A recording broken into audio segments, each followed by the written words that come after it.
안녕하십니까. 이어서 경남 뉴스입니다. 오늘은 2016학년도 대학 수학능력시험이 치러지는 날입니다. 경남에서는 수험생 3만 7천여 명이 시험을 치르는데요. 수험장에 나가 있는 중계차 연결합니다. 김준환 기자, 입실 마감 시간이 다 돼가는데요. 현장 분위기 어떻습니까?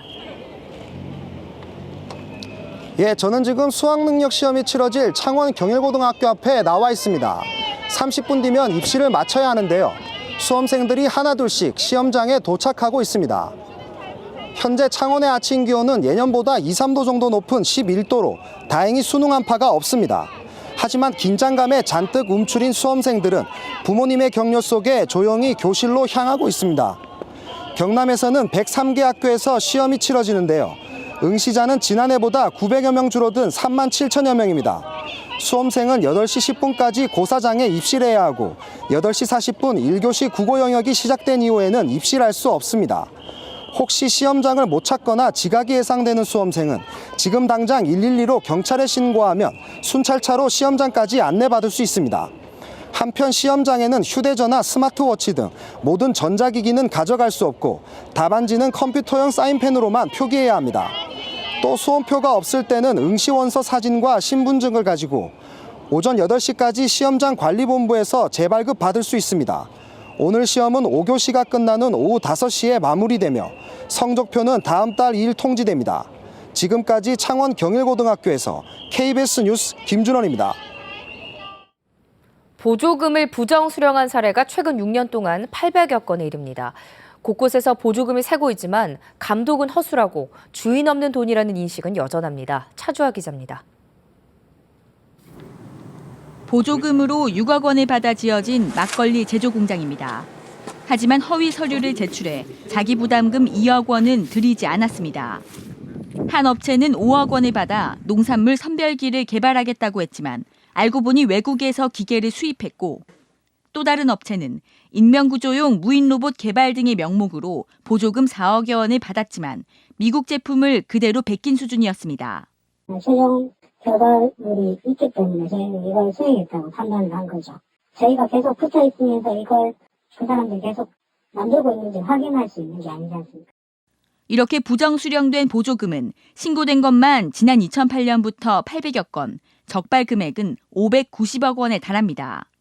보조금 지급 기관이 집행 실태를 점검하기는 하지만 대부분 서류로만 확인하는 데다 수사권이 없다 보니 비용 부풀리기와 되돌려받기 등은 사실상 확인할 수가 없습니다.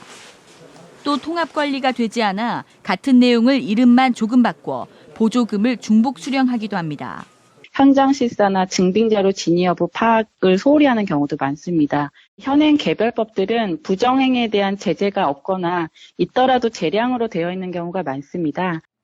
국민권익위원회는 보조금 부정 수령액 환수를 강제하는 법안을 제출했지만 아직 국회에 계류 중입니다. KBS 뉴스 차주아입니다. 창원시가 주남저수지 인근의 산업단지를 추진하려다 무리한 사업이라는 비난이 일자 결국 중단했습니다. 창원시의 오락가락 행정이 도마 위에 올랐습니다. 오정우 기자입니다. 천연기념물 제두루미의 서식지가 위협받는다고 논란을 빚은 창원 웰컴 일반산업단지. 창원시는 경상남도에 농업진흥지역 해제 절차까지 진행하다 돌연 사업을 반려하기로 했습니다. 협의를 하니까 거기서 이제 그 낙동유역청에서 초안이 반려됨에 따라서 그에 따라 저희도 반려를 하게 된 그런 상황입니다. 창원시 행정은 처음부터 매끄럽지 못했습니다. 지난해 말 민간사업 시행자의 산단 조성 투자의향서 검토 요청에 낙동강유역 환경청이 철새 보호를 위해 바람직하지 않다는 의견을 냈지만 창원시는 계획 수립이 타당하다고 회신했습니다. 애당초 산업단지 조성이 어려운 곳이었지만 창원시가 무리하게 사업을 추진한 겁니다. 지난 7월에도 주남저수지 옆 산남저수지에 공론화 과정 없이 낚시공원을 조성하기로 했다가 백지화하기도 했습니다. 어느 지역은 절대적으로 보존하고 어느 지역은 어떠한 형태로 이용하고 이러한 정확한 선들이 그어져야 되는데 현재 창원시에서 이러한 계획이 없고 창원시의 일관성 없는 환경 정책이 불필요한 행정력 낭비와 사회적 갈등만 불렀습니다. KBS 뉴스 오종우입니다.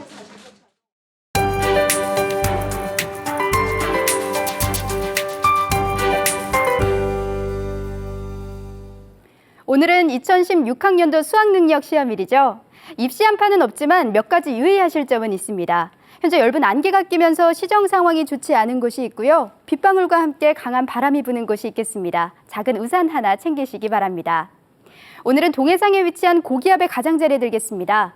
구름량은 늘어나겠고 기온은 예년보다 조금 높겠습니다.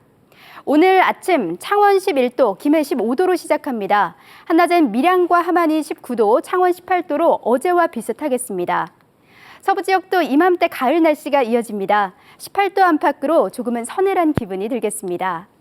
바다의 물결은 동해상에서 최고 3m로 높게 일겠습니다. 내일은 전국에 비가 지나겠습니다. 기온도 조금 내려가겠고 예년보다 조금 낮겠습니다. 기상정보였습니다. 창원 상공회의소 경남 FTA 활용지원센터는 오늘 경남 지역 수출입 업체를 대상으로 한중 FTA 활용 및 대응 방안 설명회를 개최합니다. 2015 창원 국제공작기계 및 관련 부품전이 올해까지 창원 컨벤션센터에서 열립니다. 경남농협이 도시민들 대상으로 철도를 이용한 농촌체험 관광 프로그램 농촌으로 떠나는 행복열차를 운영합니다. 현대위아가 협력사들과 상생 아이디어 품평회를 개최해 절감된 원가를 공유하기로 했습니다. 경남에 사람이 살지 않는 빈집이 6,860채 이르는 것으로 나타났습니다. 천연기 경남도의원은 올해 합천군에만 빈집이 1,220여 채가 있고 남해군에 720여 채, 거창군에 710여 채 빈집이 있는 등 경남의 빈집이 지난해 5,600여 채에서 올해 6,860채로 증가했다고 밝혔습니다. 천 의원은 빈집들은 주로 농촌 지역에 있어 귀농 귀촌인들에게 장기 임대하거나 저소득계층에게 반값으로 임대하는 등 활용 방안을 마련해야 한다고 주장했습니다. 경남 지역 소방공무원 대부분이 초과 근무에 시달리는 것으로 나타났습니다. 경남도의회 행정사무감사 자료를 보면 경남의 소방공무원 주당 평균 근무 시간은 지난 6월 기준으로 내근 근무자는 49시간, 외근 근무자는 58시간으로 조사돼 법정 근무 시간인 주당 40시간을 초과했습니다. 초과 근무로 지난해에는 초과 근무 수당 202억여 원이, 올 상반기까지는 103억여 원이 각각 지급됐습니다. 사천시가 블랙이글 고개비행팀이 소속된 공군 제53 특수비행전대와 항공우주엑스포 발전협약을 맺었습니다.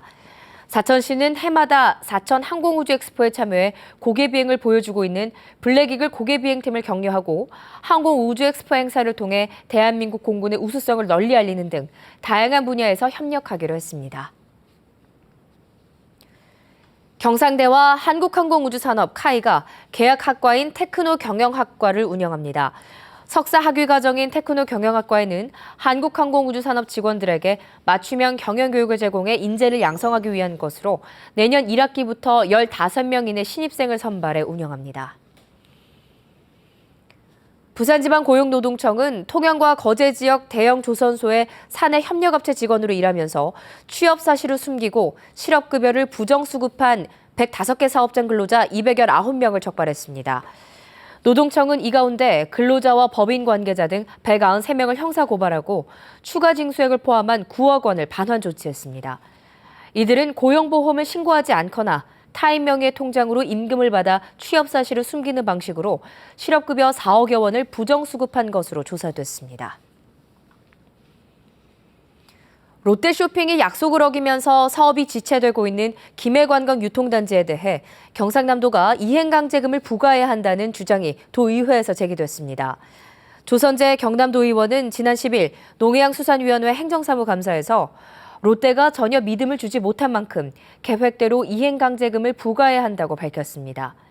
이에 대해 김상욱 경상남도 해양수산국장은 공문을 통한 독촉과 법률 검토 등 다양한 수단을 동원하고 있지만 전례가 없어 이행강제금 부과는 고민하고 있다고 답변했습니다. KBS 뉴스를 마칩니다. 고맙습니다.